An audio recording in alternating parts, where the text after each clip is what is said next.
When we started talking at CDRL about the internet, it was with such hope, and I'd say, I will confess, since I started the project and initially framed it, naive optimism. And we called the program Liberation Technology. And we defined it as an effort to understand and document and maybe help nurture along the ways that information technology was being used to do a lot of the work that you people are trying to do, to defend human rights, to improve the quality of governance, to deter and expose electoral fraud through election monitoring, to fight and track corruption, to more generally expose government wrongdoing, to promote political participation, level the playing field in terms of campaign finance, empower the poor, promote economic development, protect the environment, educate consumers. Interesting applications that we documented and in a way helped tried to incubate in terms of improving public health. Wow, right? Liberation technology in all respects, political, social, economic, and so on. And then in the term that has become common in our discussion of this, the empire struck back. Authoritarian regimes are, of course, fighting for their lives. They're not going to be passive in the face of this. And we saw a number of modes of authoritarian adaptation. One was repression, like the Great Firewall in China, and other, not quite so comprehensive, but increasingly technologically empowered efforts to control, filter, censor the internet, and really keep people from seeing a lot of what was on cyberspace, to the point now where some people are worrying that we may be entering a world where we don't have an internet, a globally accessible and interoperable cyber sphere, but a series of national intranets that are going to break apart this global phenomenon. Then we had the empire strikes back in the way that the Russian government, but many others, have been leading in terms of using and usurping the internet for political ends, both in their own countries and abroad, to advance their strategic aims and to subvert, stigmatize opposition, to mobilize support, and through the use of robots, internet bots, and trolls, and armies of internet agents, create a kind of fake reality and a fake presence of non-human or non-authentic actors who are supposedly presenting, grassroots and real opinions. We, of course, Tim struggles with this in his work, saw the dark side of the internet in terms of pornography and exploitation of children, hate speech, invitations to violence, and support for terrorism. And we've seen what Nate addresses in his article and may discuss here, the way that social media can become venues for severe, intense, relentless political polarization. So here are some of the issues we're struggling with. How do we balance the right to free speech in the digital world with other values? Security, civility, privacy, obviously fighting terrorism and sexual exploitation. I think this is a good part of what Tim's mission is in this extremely innovative and ambitious online project. Secondly, how do we ensure that the contribution of the internet and social media to our democratic politics is going to be, on balance, enriching, constructive, I say on balance, politically empowering and democratizing, and not fragmenting, polarizing, and creating a world in which compromise becomes really impossible. And third, how do we strike a good and democratic balance among these competing values in terms of government policy that seeks to regulate and facilitate the digital ecosystem. So I think those are going to be the challenges that we take up as we move from one speaker to the next, though I know they're going to engage one another. Tim, over to you. Well, thank you very much, Larry. And it's great to be back here with this terrific group. I've been writing about dissidents in various contexts for 40 years. I've been working on this book and this website for 10 years, and I now have 10 minutes in which to distill all the nuggets of this work. And so I'm going to essentially just make 5 points. The first one takes straight off from what Larry just said. The internet in and of itself never set anyone free and will never set anyone free. The internet in and of itself never oppressed anyone. This is the fallacy of technological determinism. Like all technologies, it is double-edged.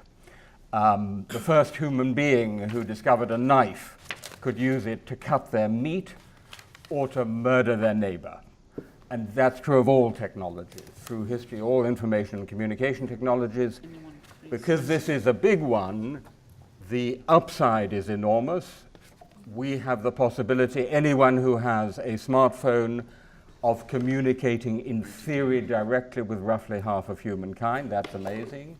The downside is equally large. Larry already mentioned a death threat issued in one place, carried out in another, harassment, hate speech, pedophile pornography, and surveillance.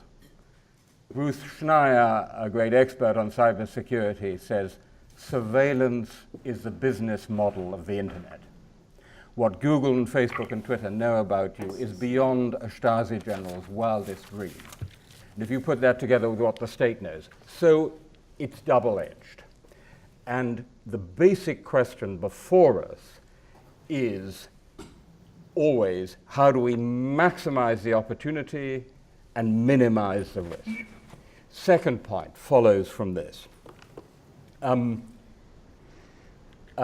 Incidentally, just when I'm talking about the dangers, I was amused to read in the Guardian today that talking about the dangers of fake news, software developed at Stanford University is able to manipulate video footage of public figures to allow a second person to put words in their mouth.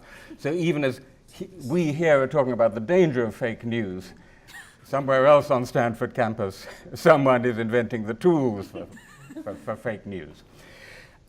Second point. Because of the nature of this connected world, a world in which, as a result of mass migration and the internet, it's a combination of those two, we are all tendentially becoming neighbors with each other, physically and virtually. The classic modern way of thinking about free speech, namely primarily in terms of the state, what the state allows and what the state forbids, should or should not, is actually not totally outmoded, but radically incomplete.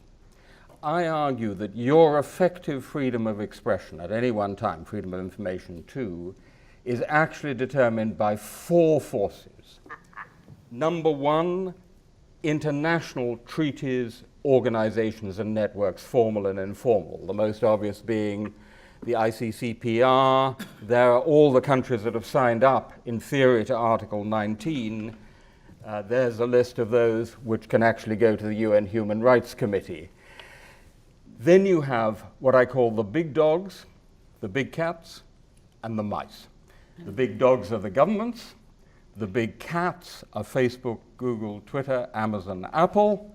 And the mice are you and me. Right? You and me. And the question is, what do we do about it? So first of all, the big dogs, the government. It is a cyber utopian illusion to believe that the internet has ended old-fashioned territorial sovereignty. In the year 2000, Bill Clinton said, for China to try to control the internet would be like trying to nail Jell-O to the wall. And you know what? The Chinese Communist Party turned around and said, Bill, just watch us. And over the last 15 years, the Chinese Communist Party has made a pretty good stab at nailing Jello to the wall, although only, it has to be said, look at this, by developing what a Harvard study considers to be, I think plausibly, the largest apparatus of censorship in human history, because there's simply so much more speech. Then we have the big cats, and the position here is extraordinary. Here is the world map of social networks. Blue is, of course, Facebook, leading social network by country. As you can see, with the exception of Russia, China, and a couple of other places, Facebook is the leading social network across the world. The map of the world is painted blue. We have something utterly unprecedented, which is a global public sphere which is privately owned, and in this case owned by one company. And then we have us, the mice, and here you know much more than I do about what it means to try and use the opportunities of the internet and face the dangers of the internet. I argue in the book that actually networked mice have fantastic opportunities of impact, but the one quick point I would make here is it's never just the online world. It's always in combination with some more traditional media, Al Jazeera TV in the case of the Arab Spring, the physical courage and presence of people on the streets, and old-fashioned politics. So ACTA, I can tell you the story of that, was eventually brought down by a combination of civic activism and parties in the European parliaments. So I just put that point briefly on the table. It's never online on its own. It's always in some 3 or 4 dimensional combination.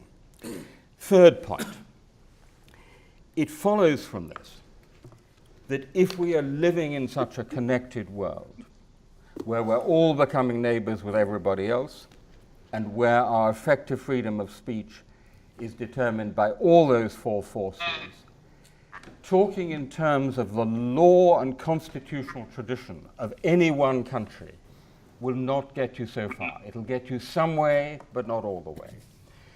What I argue is that we need to go back to first principles and try and work out in the simplest possible terms what it is we really want to try to achieve with free speech in all these key areas: violence, knowledge, journalism, religion, privacy, secrecy, and so on.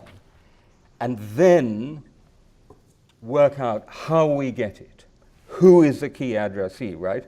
So sometimes it will still be the state, the government, but quite often it won't be. It'll be an international organization, or it'll be Google and Facebook. But first you have to know what you're trying to achieve. These 10 principles are presented in 13 languages on the website. I do urge you to go to it and use it, but I'm not going to go through all 10 because I have only 10 minutes. So my fourth point is to focus in on one area, which is media and journalism. And this goes because our subject is, after all, social media and democracy. And our principle here is we require uncensored, diverse, trustworthy media so we can make well-informed decisions and participate fully in political life.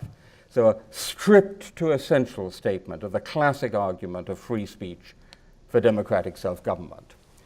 Now, that may seem like motherhood and apple pie, but actually the terms are very carefully chosen.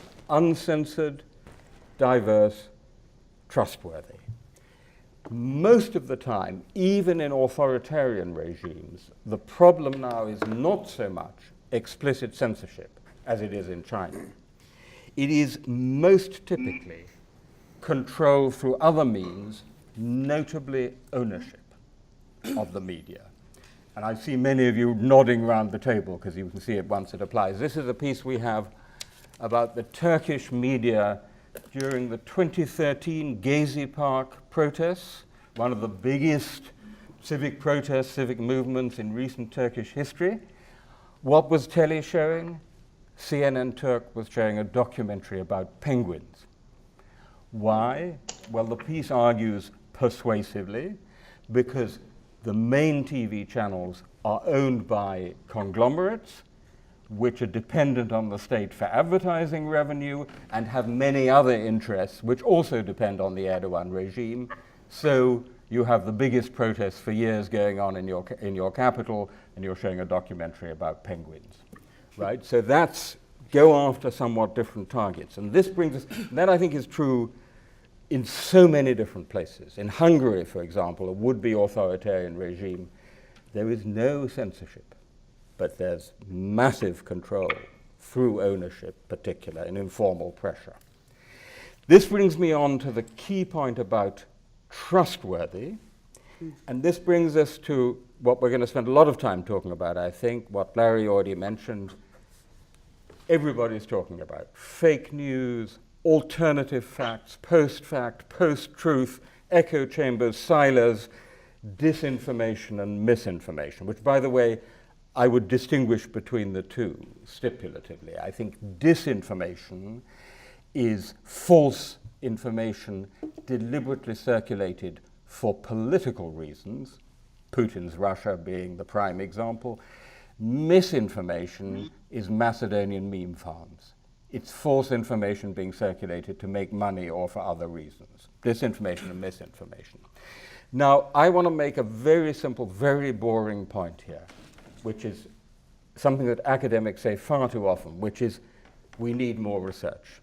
But we really do, because there is out there, you only have to open the New York Times, and there's another op-ed making sweeping generalizations about fake news and echo chambers.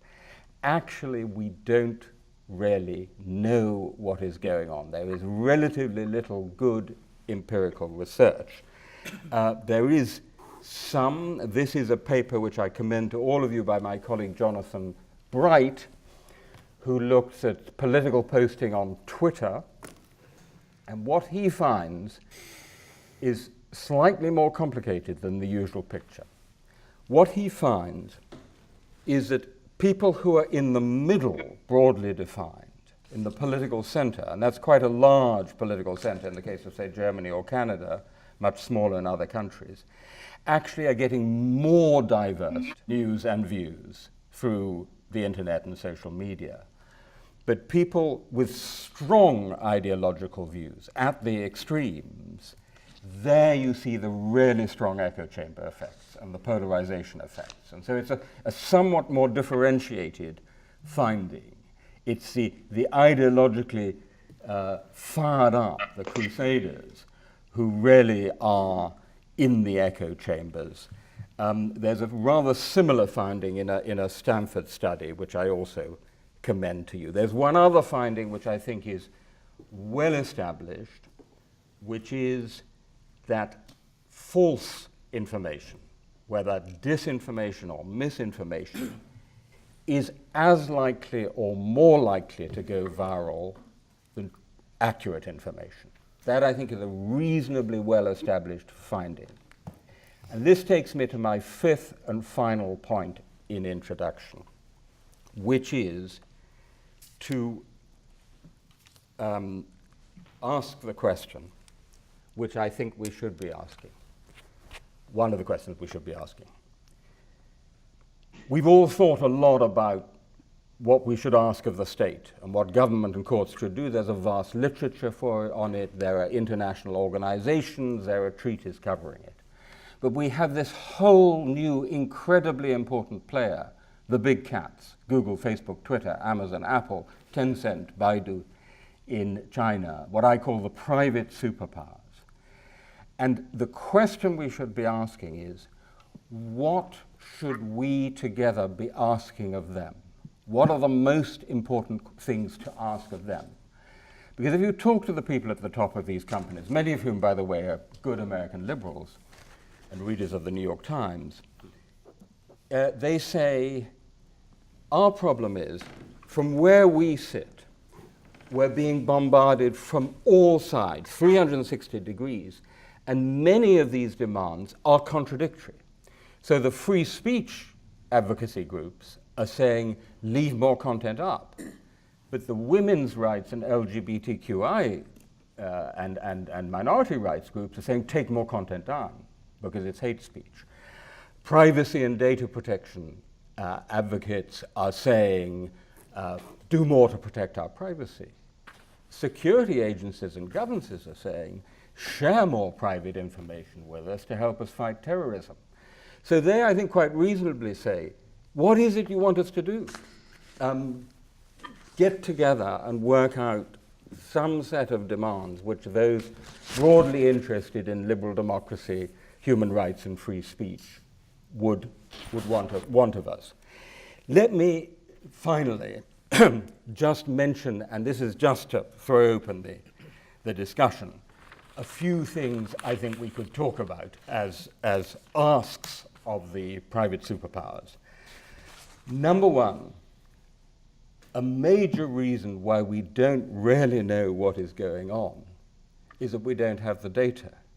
The only people who have the data are Google and Facebook, and on the whole, they're not sharing it with us. So my colleague's study was done with Twitter, because Twitter's an exception, it does share its data. So one demand I think we can reasonably make is give us enough data so we can actually work out what's going on, because that is absolutely in the public interest, since you have a privately owned public sphere. Secondly, and I put it to you for discussion, I think we need to go back to Facebook on its real name policy. Mm-hmm. Anonymity is a double-edged sword. It's the protection for the pedophile and the terrorist, but as you all know, it's also the protection for the dissident and the human rights campaigner. The Electronic Frontier Foundation went to Facebook a few years ago and said, why don't we agree to this? You have a real name policy, but you acknowledge that there are circumstances in which people absolutely legitimately need anonymity. For example, when you're working in an authoritarian regime or an oppressive community. Allow anonymity on the condition that you have a real e-name address which has been requested this. That seems to be quite a reasonable compromise. Facebook said no. I think we should be demanding anonymity for those who really need it. Thirdly, I think in the whole area of disinformation, and Stanford's been doing a lot of work on this, one thing we could ask them to look at is of taking down bad bots. Because if you identify a mass bot attack, it's a pretty good bet that it's a bad actor of one kind or another, okay? So I think that's something we could at least discuss.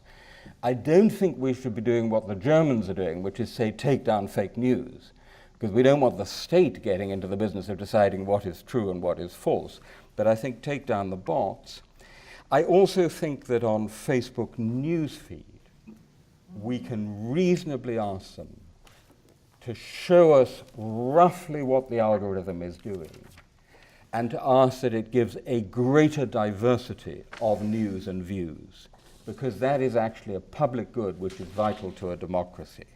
At the moment, what we know about the algorithm is that it privileges the viral over everything else, what is shared. And so in the balance between what I might call virality and veracity, which is a key journalistic and democratic value, I think we could reasonably ask of them to put more weight in the newsfeed algorithm on veracity, and not just on virality, where it's a fake news that gets shared. Those are just a few suggestions to open up the discussion, which I very much look forward to. Okay, Nate, if you're with us, you're on. So I'm going to pick up to some extent where Tim left off, because I'm here in New York at a meeting that's organized by Facebook with social scientists in order for us to advise them on what they should be studying and what data they should make available to us.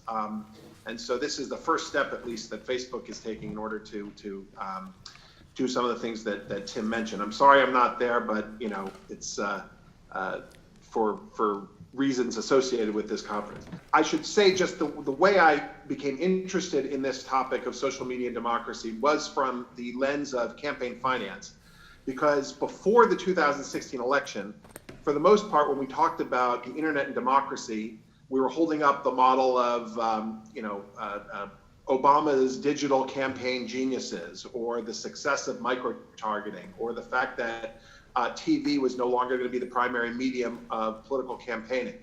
And it was, as Larry suggested, more a liberation theology or liberation technology story than the sort of dark cast that has come since the 2016 election, as well as associated events in Europe and elsewhere. I was thinking about this issue from the standpoint of campaign finance. We talked about the campaign finance problem was with television as the sort of primary mode of communication. And so I had written, at Frank Fukuyama's urging, wrote an article a few years ago saying the campaign revolution wouldn't be televised. It was all about the implications of moving from television to the internet for campaign finance law, as well as regulating political communication. And so we in the US had a very significant Supreme Court case, maybe one of the most notorious in the last 20 years, called Citizens United versus FEC, which gave the right to corporations to basically spend as much money as they want advocating for the election and defeat of candidates. But that case really wasn't about television commercials. It was about a movie called Hillary the Movie that a nonprofit corporation had put on demand, sort of like HBO on demand or other kinds of on-demand programming.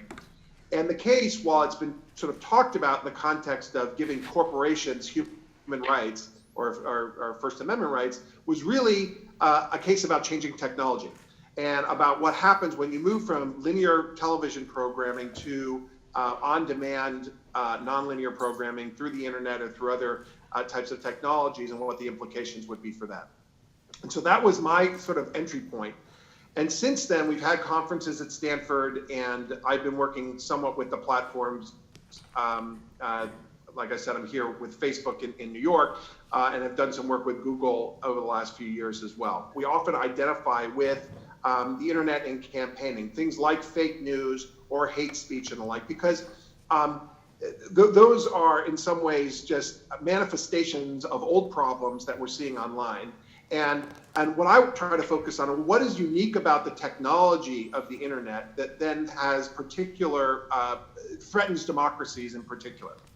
And so I've come up with six different uniquenesses of the internet that have particular potential for threats to democracy. Some of them Tim mentioned, and I won't go into detail with them, but I'll just give you the list up front. And I don't think I'll have time to talk about solutions, but that would be something that we could talk about in the Q&A. So the first is the velocity of communication, the fact that now, with the internet, we speak more quickly, and you can get your information and communication out there more quickly than at any point in human history to a larger audience. Second, as Tim mentioned, the virality of communication, the unmediated form of communication that is predominant because of social media. Third, anonymity that Tim also mentioned, which facilitates both the bot activity and the hate speech that he mentioned. Fourth is this what we call homophily, or echo chambers and filter bubbles, the ability to opt into even more narrow selected communities online, which you really couldn't in the pre-internet world, though I'm going to talk a little bit about that. Fifth is the lack of sovereignty in regulating the internet. So when it used to be that you could easily control the communication environment for electoral communication, we in the U.S. have a Federal Communication Commission, Federal Election Commission, but once the World Wide Web is worldwide after all, and so that is why, among other things, you can't protect your democracy from foreign influence today in the way you could if you were regulating the airwaves. And finally, and I won't spend too much time on this because I think Tim dealt with this very well, is the problem of monopoly. So while it was true that we had, say, 3 television networks, or we had major newspapers, there's never been anything like Facebook, Google, and Twitter in terms of the power that they have to shape communication across so many domains. All right, so that's the big points, and let me just try to flesh them out a little bit. So if you look on the internet, you'll find this quote: "A lie can travel halfway around the world while the truth is putting on its shoes. I don't know if you've ever heard that quote. It's attributed onto the internet, I saw, to Mark Twain in 1919. Turns out Mark Twain was dead by 1919, so that's just of even fake news about internet velocity. But the point of the quote, which is got a sort of interesting pedigree, is that in relation to the topic we're talking about, is that the cat is much more quickly out of the bag in the internet age than in pre-internet age, and that it is for false beliefs, sensationalist language, or for that matter, any communication to get widely transmitted than it was previously. That is important in particular when it comes to democracy and elections, because as we saw in this past election in the US, timing is crucial in an election, so that if you can skillfully transmit information, communication, lies in the lead up to an election, it's extremely difficult to claw that back, and to try to sort of have speech combat speech, false speech in the time period before people vote. All right. Related to that also is this problem of virality, and so and I should say, as Tim mentioned before, right, the internet is a tool, a double-edged sword. It can be used for good or ill, and this is, again, a strength and weakness of the internet, that it has the sort of lack of mediation that we had in the pre-internet world. In the US, prior to the internet, and certainly prior to cable programming, we had three main television networks. You had roughly a third of the population would watch the evening news. We had a famous television personality, Walter Cronkite, who would literally end each broadcast by saying, "That's just the way it is." Okay. Now there is no one in America tonight, these days in the media, who can say that's just the way it is, and people will actually believe that person. People have opted into their own news sources, and more importantly, they're getting so much more of their news from their friends, through their Facebook feeds, through their Twitter contacts and the like. And so that has facilitated the kind of polarization in media and information systems that we see. One consequence of that is the problem of fake news that both Larry and Tim were discussing. Fake news, everyone hates the term fake news who talks about this, but that's the way we talk about it, so I'll adopt that. As Tim mentioned, in distinguishing between disinformation and misinformation, there's all kinds of fake news, right? There is the fake news for profit, like the Macedonian teenager problem. There is the problem of reckless reporting, problem of conspiracy theories that we saw in the U.S. election, even leading to some violence. It's famous. I can talk about this afterward. The Pizzagate incident in Washington D.C. But as Tim said, there is considerable debate about how much of this false reporting is actually having an effect on people's knowledge and attitudes. We do know that there is, widespread belief in false facts, whether it's that President Obama was born in another country, or that there weren't that weapons of mass destruction were found in Iraq, or any number of things dealing, with the personalities in this past campaign. We know from the studies of Twitter that in the run-up to the 2016 election, that the fake news URLs to fake news sites were competitive with the mainstream media. So roughly 15% of the tweets in the run-up to the election in the US that had news links were linking to fake news sites. Engagement on Facebook with false stories was as high, if not higher, than engagement with stories from the New York Times, Washington Post, and the like. But as Tim mentioned and put up on the screen from our colleague Matt Genskow, it's very hard to figure out the actual effect of fake news on people's voting behavior and the like. It may be that people who opt into a lot of these false stories are ones who, if you get a story that says the Pope has endorsed Donald Trump, you might be someone who's already very likely to support Donald Trump, right? Next problem, as I said before, is the problem of anonymity. And again, as Tim mentioned, anonymity has its benefits as well as its costs. I'll just focus on two problems, hate speech and bots. Because the internet, this is, again, another area where the internet has facilitated widespread, unaccountable speech that sometimes is not even done by humans. In the case of bots, we, for example, know that roughly 15%, roughly 8 to 10% of all Twitter accounts are bots. In Russia, by the way, it's 45% of Twitter accounts are bots now. In the US, roughly 15% of the election-related conversation in the run-up to the in the debates or so was done by bots. Something like a third of Donald Trump's followers, maybe something a little bit less for Hillary Clinton, were bots. And so you had, you have that problem. It's mainly, I should say, a problem on Twitter than Facebook. Facebook has been more aggressive in getting at the bots. Bots, I should say, are also one of these double-edged swords. You can have bots that do good things as well. You can have a bot that tells you the weather every day, right? And so banning all bots is a sort of hard thing to do, but what you want to do is try and get at these problematic bots that are spreading misinformation. So in the run-up to the election, as I said, roughly 15% of all election-related stories on Twitter came from bots, and there were over 400,000 bots that produced 4 million election-related tweets just in one of the months preceding the election. We mentioned hate speech, and I'll say this is one area that we've got some really good research by my colleague Josh Tucker here at NYU. And one of the things he finds is that it's not clear that hate speech has actually risen online, at least over the last year or so. There's no question that there's been an increase in hate speech directed toward journalists. And you can see that, you follow any prominent journalists who've been on the receiving end of this.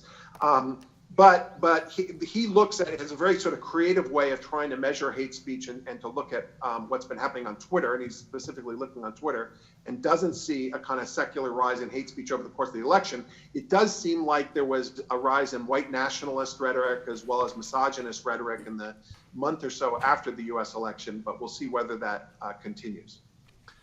Next, talking about homophily or echo chambers, there's no question that the internet facilitates community building for good or ill, right? And so if you go on Reddit, you can find a community that's dedicated to, certain types of dog species or, other kinds of pets, right?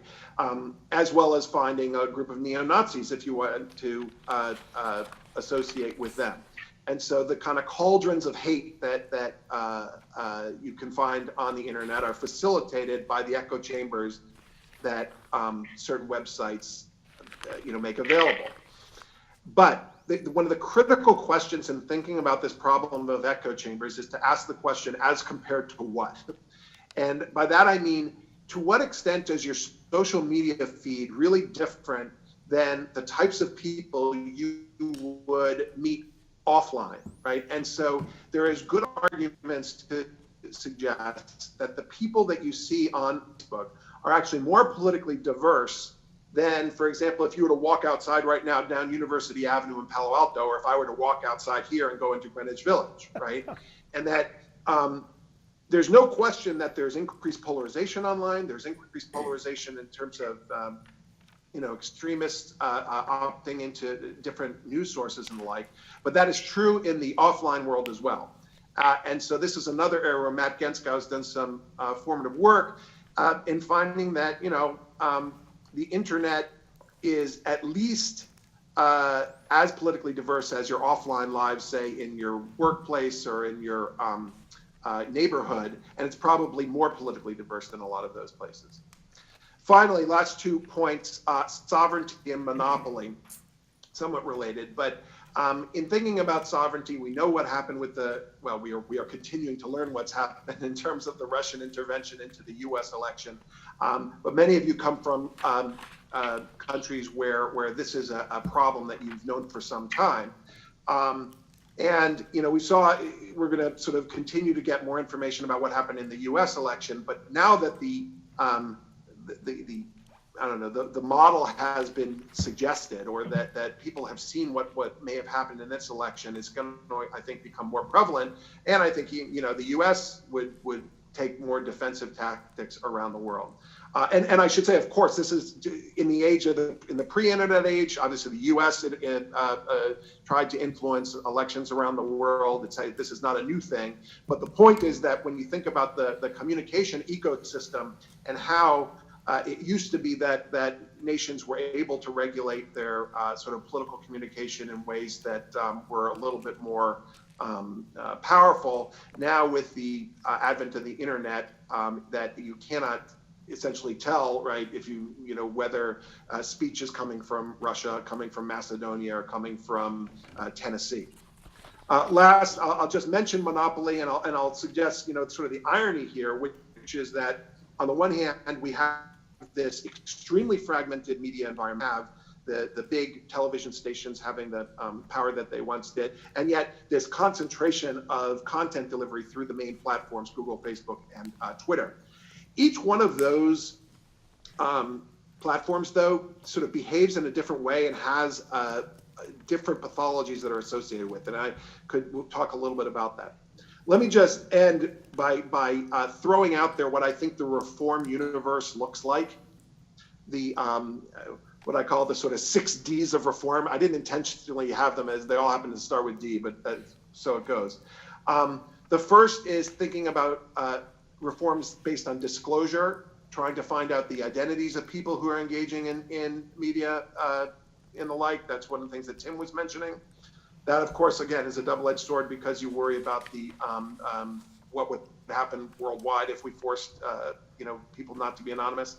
Second is demotion, making sure that certain types of, whether it's false or hateful speech, is then demoted in content and search results and the like. The third is delay.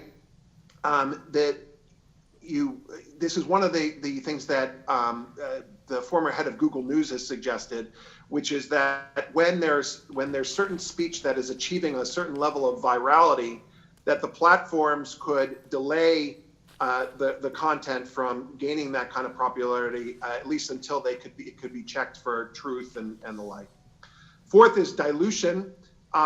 This is actually one of the things that you have in European democracies where there's real public broadcasting, where they can try to sort of combat bad speech with over assault of good speech. But also, this is related to the next point, which is distraction and diversion. This is something that our colleague Jennifer Pan at Stanford has researched with China. It's not just that they ban speech, but it's also that they try to divert speech on certain topics in different directions through sort of government intervention into social media environments and through trying to essentially pollute hashtags and to distract from the kinds of speech that they seem as threatening. And then finally is deletion, which is just basic censorship. And while we recoil at the idea about that, we should recognize that the social media platforms do this already.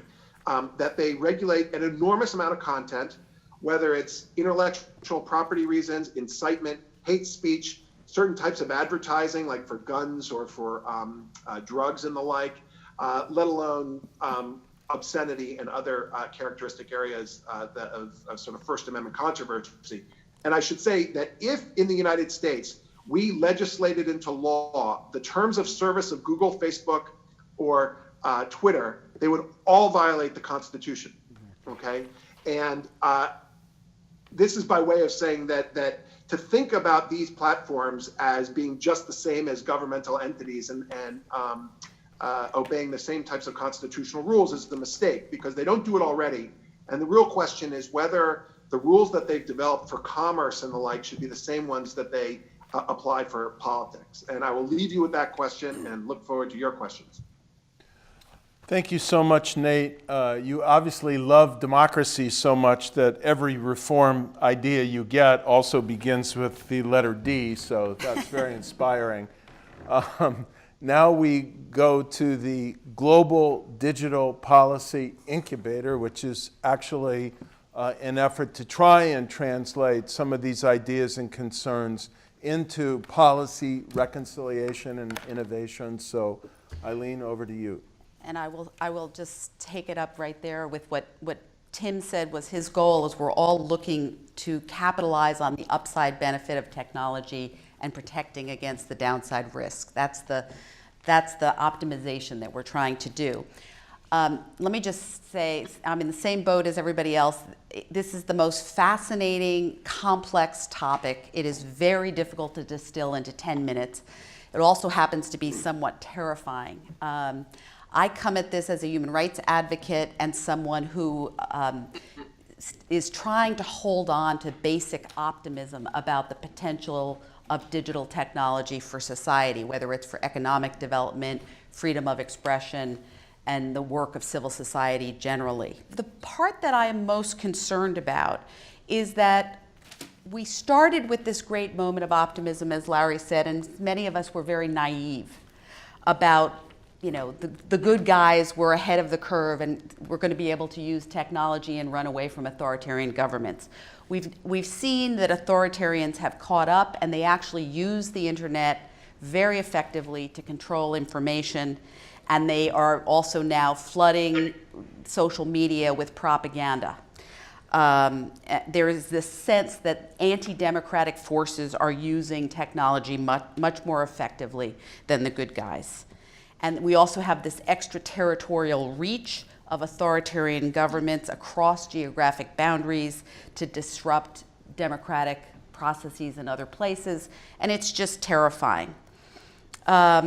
You know, there's this whole spectrum of ills that Tim and Nate talked about, but what we have is this bizarre interplay globally between foreign and domestic anti-democratic forces. The key question, I think, is what should democratically inclined governments do about it? Nate brought up, I think you had a list of 6 different characteristics that make governing with respect to digital technology challenging. I would highlight 3, and these are characteristics that have been challenging from the beginning of the internet. They're not just related to this dark moment. The first of which is simply the extraterritorial mode of operation is inherently challenging to an international order based on the concept of sovereign nation states with jurisdiction over territorial boundaries and people within it. Doesn't mean, as Tim said, it doesn't mean the end of sovereignty whatsoever. In fact, we've seen a total retrenchment in that regard. But it is certainly challenging democratic governments because these platforms are global. And there are big jurisdictional questions about how far a government's reach should extend. The second characteristics that I would highlight of what's make democratic governance difficult is digitization itself. The digitization of everything is inherently challenging to democracy, whether it's surveillance capitalism or by the state.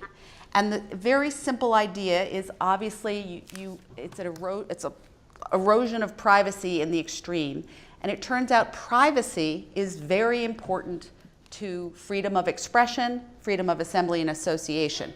The simple idea being that if everything you say and do is tracked and monitored, it will have a chilling effect on what you feel free to say, where you feel free to go, what you feel free to do, what you feel free to search for.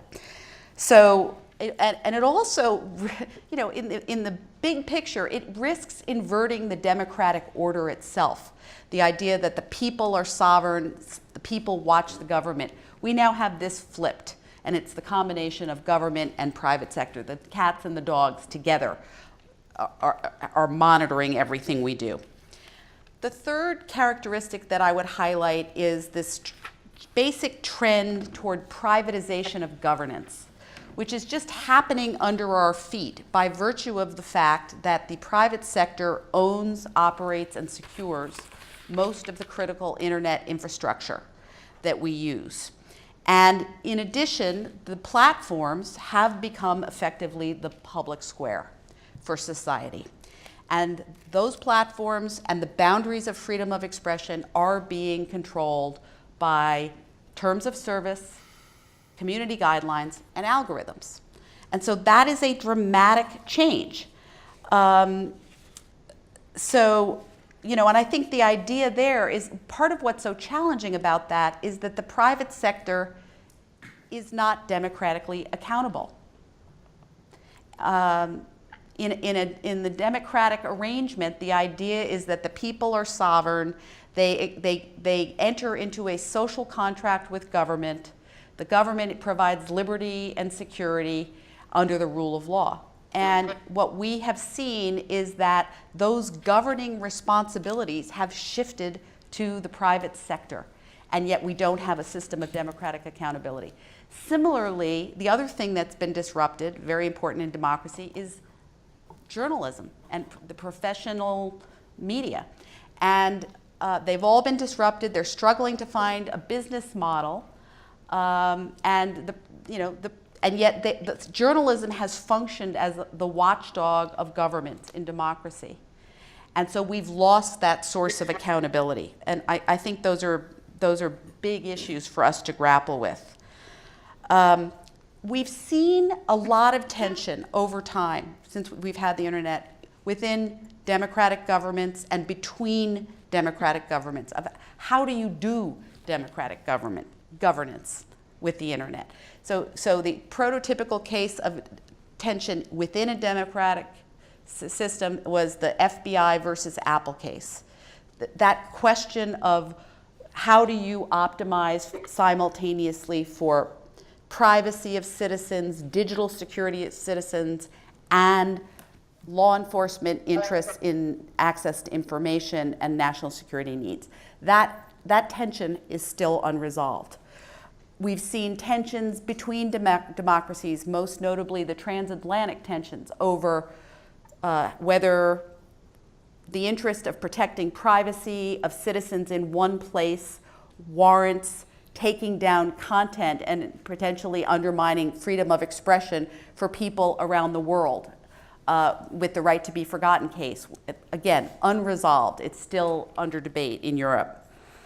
I think that what's going on now is new, though. And the new tension is between freedom of expression, pure free speech, unadulterated, more speech to counter bad speech approach on the one hand, and the quality of discourse that's necessary to sustain a democracy. And the trend from the internet of democratizing the means of distributing content, which we thought was nothing but a force for good, now turns out to be eroding the quality of discourse necessary in democracy. And I think if you add this to the info-ops problem, where, you know, especially the Russians reaching into the US election and the European elections, I think it's just brought us to this breaking point and causing democratically inclined governments to want to regulate in ways, but without necessarily being very thoughtful about it. And so let me just turn to my biggest concern, I would say, is that democratically inclined governments risk doing even greater damage to democracy than the disinformation they're trying to protect against. And I would highlight the case of the German network enforcement law that was passed on June 30th.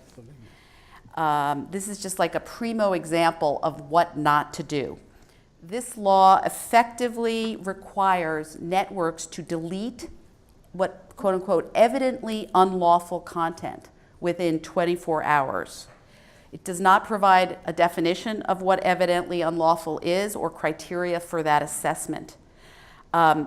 This move effectively handed over judicial authority to the private sector for what should be a government responsibility. It's a democratic government. They've defined what's criminal in their society. They have handed over judicial authority for assessing when third-party speech meets those criteria to the private sector. They simultaneously, in that same move, have imposed liability on platforms for the speech of third parties. And they've really incentivized extra censorship by making the fines so great, 50 million euros for failure to take down criminal speech within 24 hours. So this move undermines the core concept of platform immunity from liability for third-party speech, which has very much been the linchpin of the free flow of information globally and the democratization of discourse. So I would say, bottom line, the German government has essentially thrown freedom of expression and the free flow of information under the bus in the name of security and democracy, and that's a big mistake. The question is, what should be the responsibility of platforms? What should the roles and responsibilities be? I very much agree, Tim, you brought up effectively, I don't think you used the word, but the scrutability of algorithms we need. Diversity of content should be baked into the algorithms as a support for freedom of expression. I completely agree with that. I think the simple idea is platforms should not be liable for third-party speech on their platforms. They should be required to take it down when instructed by a judicial authority if something is criminal. But platforms should instead, this is the focus, the platforms should be responsible for what they are intentionally pushing with their algorithms. And as Nate said, demoting bad content or fake content. Fake news in and of itself, whether it's misinformation or disinformation, is not technically illegal, should not be illegal in a democracy. And the reason for this, we've been reminded by civil society actors from around the world, that authoritarian governments like to control what information is perceived as legitimate. And if the government gets in the business of defining what is, legitimate info and what you can and cannot say, that in and of itself erodes democracy, and we do not want democratic governments moving in that direction. I want to highlight last, I'd say, a couple of things that platforms have already done, which I think are very important moves. Probably, up there is Google recently banned 200 publishers for impersonating real news sites. It was not based on the content so much as the manipulation and the impersonation. And I think there's a really interesting vein for study here about encouraging platforms to think about manipulation through various mechanisms rather than evaluating content of speech and taking it down on the basis of content. Obviously Facebook and Google have worked hard to advance journalism projects and helping journalists find sustainable business models. They've created a global forum on counterterrorism to share knowledge and research about how to identify terrorist content.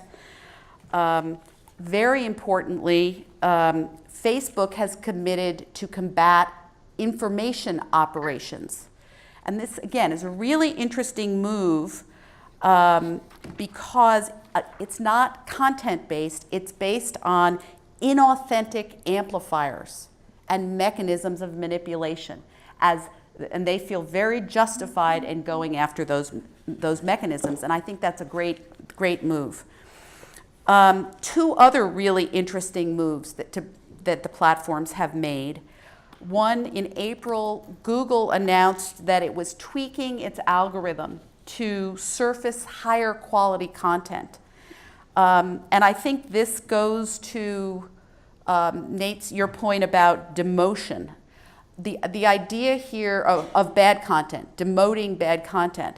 So the idea in the Google algorithm has been that there's a semi-subjective quality built in, which is, what does this person want when they use this, when they enter this search, what are they seeking? And you're trying to give you what you want. There's also been a semi-objective strand, which is more like crowdsourcing, what do most people think is the right answer to this query? Like a majoritarian kind of view.